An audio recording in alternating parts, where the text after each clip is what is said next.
What's going on, guys? T Wells here, and today we're going over the hard truth why your process operator application is getting instantly rejected. Okay, I know you're watching this live, you're sick of applying, you're sick of getting zero callbacks, and you're sick of the deafening silence. I know you're qualified. I know you got your degree, you've been doing the training, you got the work ethic. Now, for some reason, your application's getting thrown out, you probably failing your test, and you're just throwing darts in the dark. All right, let's get right into it, guys. Number one, let's start with the resume. Guys, your resume has to be on point, okay? And it all starts with the formatting.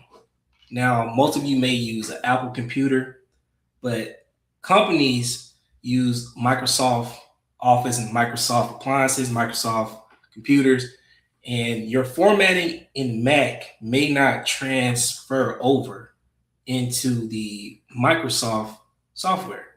Okay, so that's one thing. If you're writing a resume, number one tip I can give you, always do it in Word document. All companies use Microsoft Office.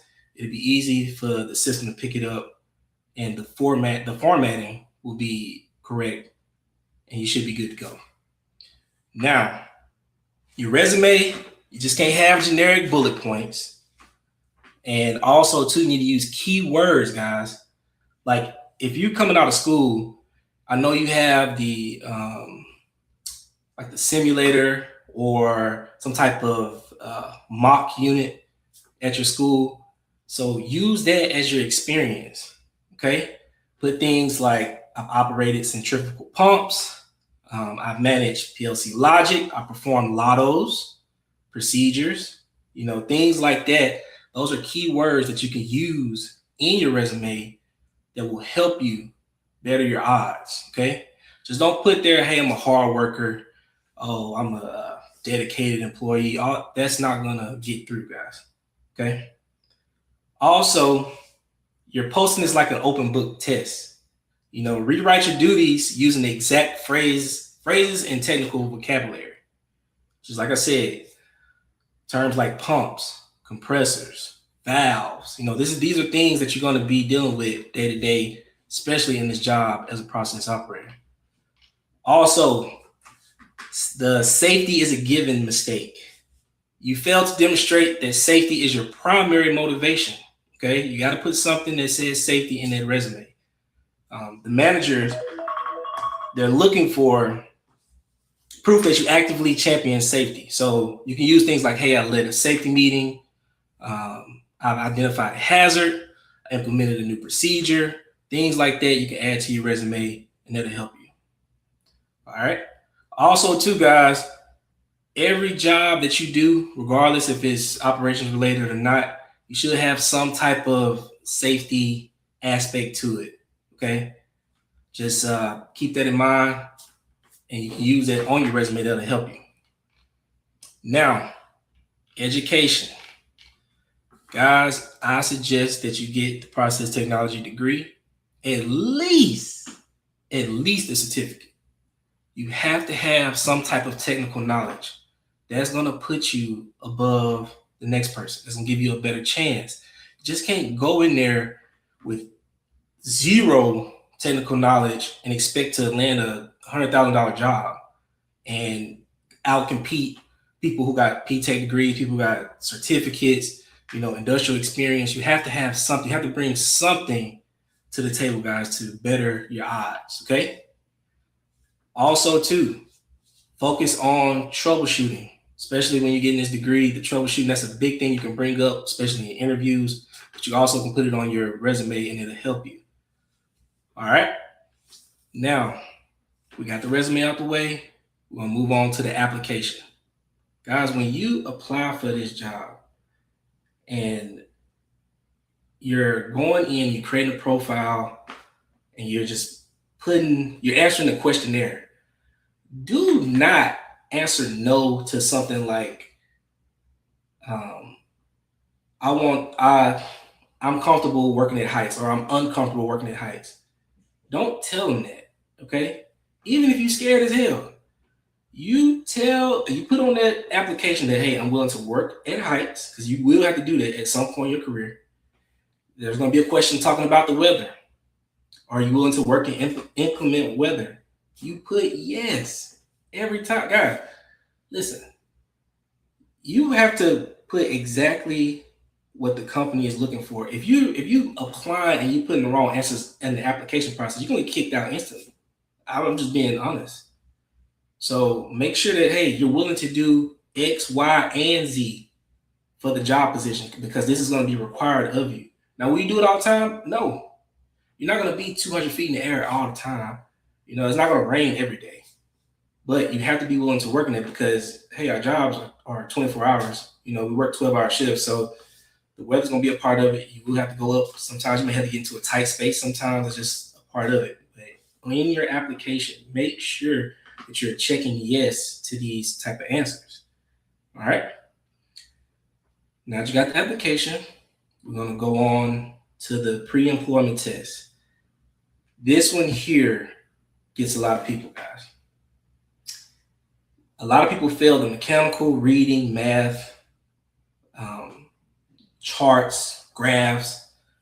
There's a study guide. I have the link to the study guide. It will be in the description on this live stream once I finish and I post it up. But also, too, guys, you have to study for the test. This is where they screen out a lot of people. Just to give you an example, if 1,000 people apply for this job, that test is going to knock out 500 like that instantly. And you got to prepare. Okay? The study guide that I have, that the POSS study guide, is very helpful. Other people have used it.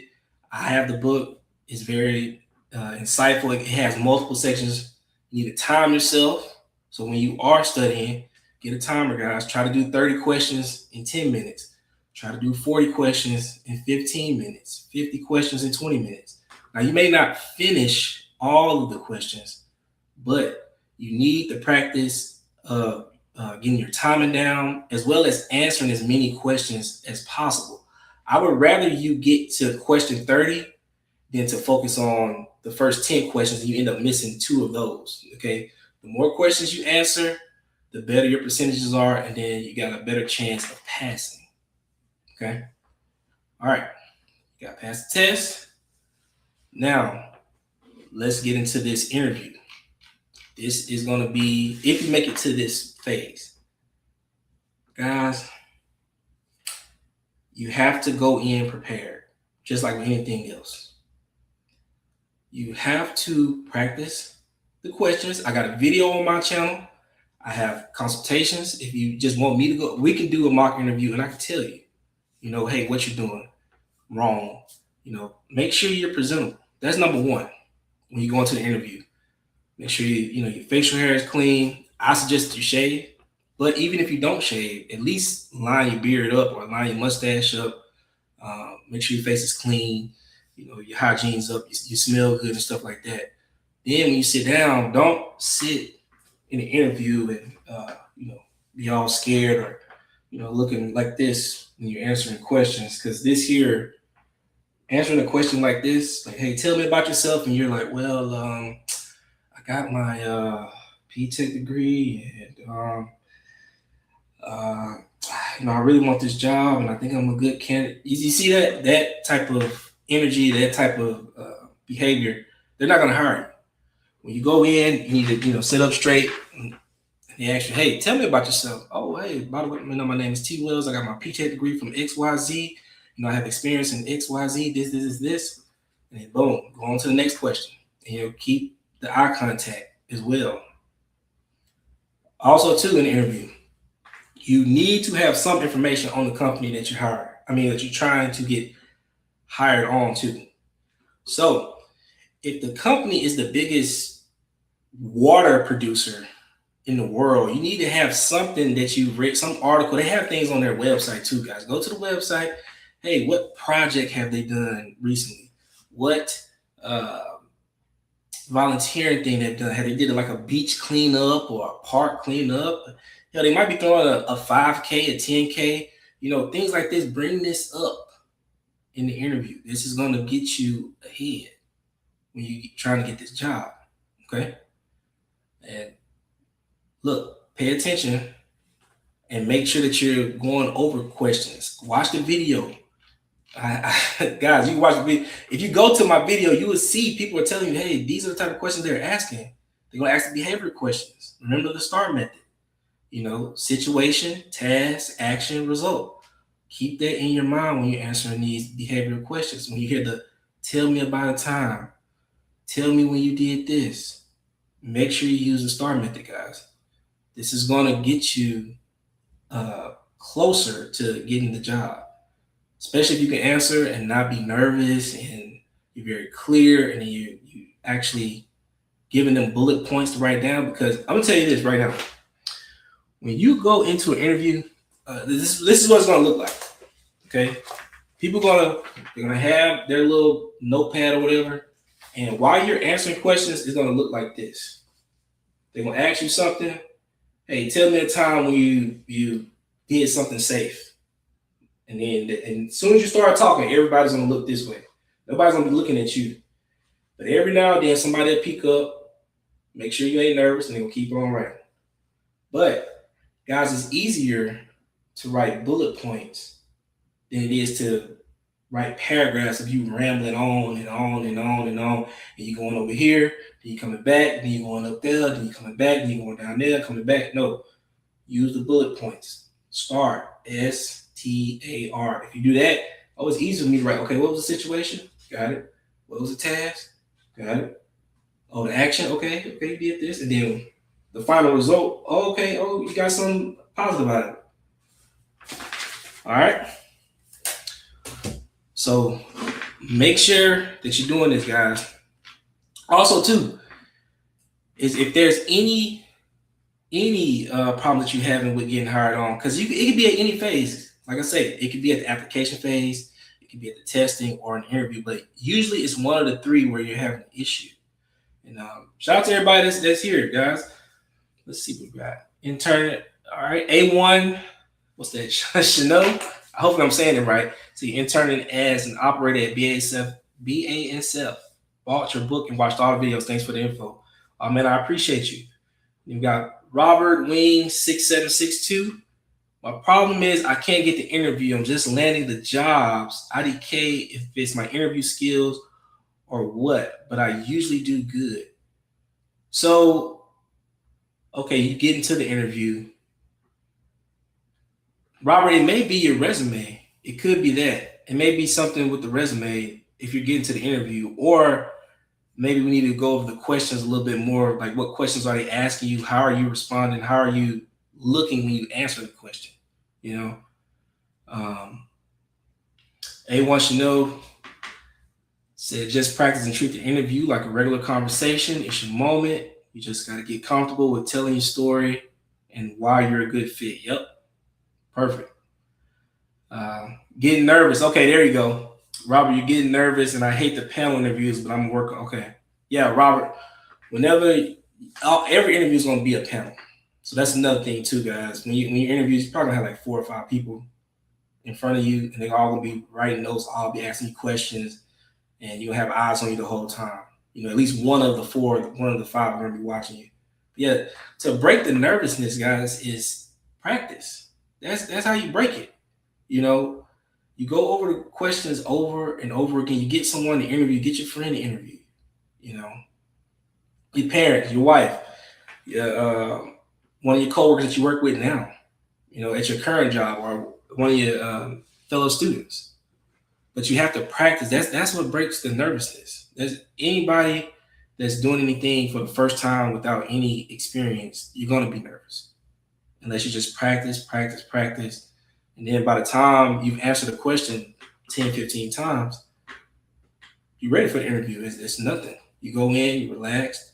Also, too, guys, if they give you an option to pick an interview time, try to pick a time between 10 and about 1:30.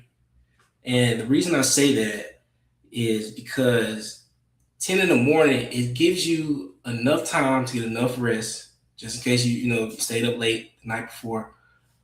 Also, you would be like one of the two interviews right before they go to lunch. So if you have a really good interview, they'll be discussing it, while they're at lunch.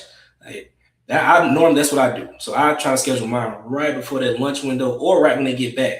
So usually people when they get back from lunch, everybody's satisfied, everybody kind of like in a more relaxed state. So when you go in and you have a good interview, you're the first one after lunch or one of the first two before you go into lunch. And for me, it worked. Just try it out. I would, unless you have things to do and you just can't pick a time, I would avoid being the first and the last interview at all costs. So hopefully that helps out. But yeah, guys, getting these jobs, I know they're difficult and I know it could be frustrating to constantly apply and get rejected, or you apply and you keep failing the test, or you apply, you pass the test, but for some reason you keep failing out of your interviews.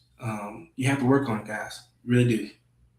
And also, too, if everything goes well, you may have to move. You may have to look elsewhere. The company that you want to work for in your state, you may have a better opportunity out of state. They may give you the call first, or you may have to move. So that's another option. It's plenty.